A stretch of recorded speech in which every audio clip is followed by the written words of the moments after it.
સુરતમાં ગુનાખોરીનું પ્રમાણ દિવસે ને દિવસે વધી રહ્યું છે ત્યારે ભેસ્તાન વિસ્તારમાં થોડા દિવસે લૂંટનો પ્રયાસ કરવામાં આવ્યો હતો।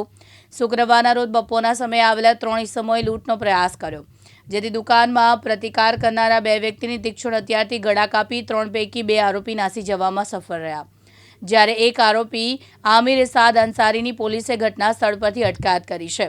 આ મામલે નાસી છૂટેલ દિલનવાઝ માસૂકની મીઠી ખાડી પાસેથી તો બીજા આરોપી અહેમદ રઝા અંસારીની પદ્માવતી સોસાયટી ખાતેથી ધરપકડ કરવામાં આવી છે। આમ પોલીસે ત્રણેય આરોપીને ગણતરીના કલાકોમાં ધરપકડ કરી છે। ભેસ્તાન પોલીસ સ્ટેશનની હદમાં એક લૂંટનો બનાવ બનેલો હતો। આ બનાવની હકીકત એવી છે કે ભેસ્તાન પોલીસ સ્ટેશનમાં ભેસ્તાન 4 રસ્તા છે, એની બાજુમાં સર્વિસ રોડને અડી અને એક શાંતિનાથ જ્વેલર્સ કરીને એક શોરૂમ આવેલો છે।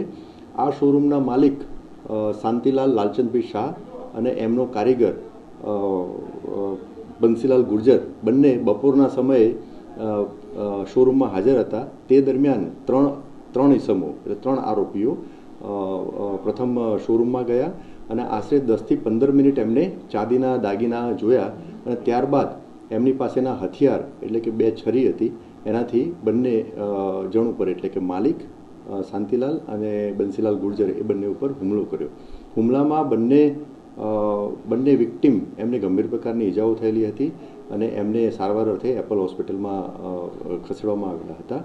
અને આ લૂંટના બનાવમાં આ ત્રણેય આરોપીઓએ એકબીજાની મદદગારીથી કુલ 6 ચાંદીની વીંટી 4800 રૂપિયાની લૂંટ કરેલી હતી। આ બનાવ બન્યા પછી ત્રણેય આરોપીઓ ભાગતા હતા અને એ દરમિયાન જ્યાં સ્થાનિક પબ્લિકના માણસે 3 આરોપી પૈકી એક આરોપી ને પકડી અને સ્થાનિક પોલીસને હેન્ડઓવર કરેલો હતો। એ સિવાય 2 આરોપી હતા, એ આરોપીને ઝડપી પડવા માટે સ્થાનિક પોલીસ ઉપરાંત લિંબાયત પોલીસ અને ક્રાઇમ બ્રાન્ચની ટીમો બનાવવામાં આવેલી હતી। એમાં 2 આરોપીઓ પૈકી એક આરોપીને સુરત ક્રાઇમ બ્રાન્ચની ટીમે અને એક આરોપીને લિંબાયત પોલીસની ટીમે પકડી અને સ્થાનિક પોલીસ સ્ટેશન એટલે કે ભેસ્તાન પોલીસ સ્ટેશનના ઇન્વેસ્ટિગેશન ઓફિસરને તપાસ અર્થે હેન્ડઓવર કરેલા હતા।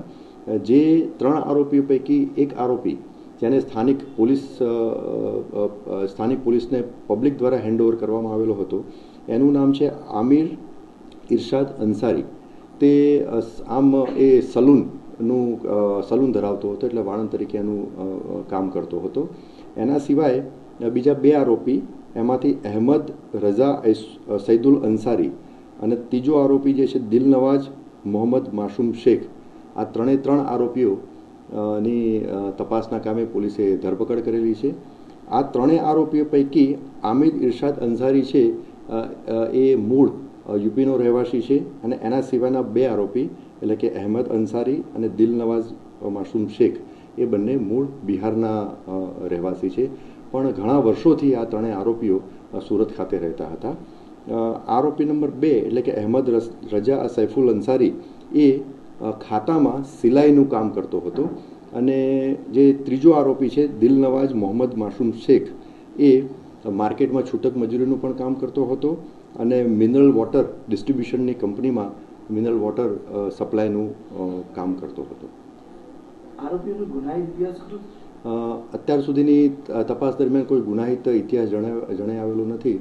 તેમ છતાં હજુ તપાસ ચાલુ છે, તપાસ પ્રારંભિક તબક્કામાં છે, એટલે ગુનાહિત ઇતિહાસ પણ કંઈક મળી આવશે તો આપ સમક્ષ રજૂ કરશું। આરોપીઓ મરચાનો ભૂકી અને બધું લાવ્યા હતા, એમનો જે મરચાની ભૂકી આરોપીઓ હથિયારની સાથે એટલે હથિયાર એટલે છરી અને એની સાથે સાથે મરચાની ભૂકીનો પણ ઉપયોગ કરેલો હતો।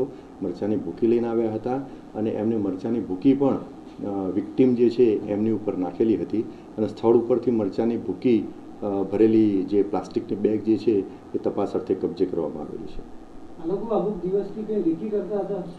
તપાસ દરમિયાન એ પણ જણાઈ આવેલું છે કે આ 3 આરોપીઓ આ જે શાંતિનાથ જ્વેલર્સની દુકાને રેકી પણ કરેલી હતી, એ પણ જણાઈ આવેલું છે। સાબિર સૈયદ, દિવ્યાંગ ન્યૂઝ, સુરત।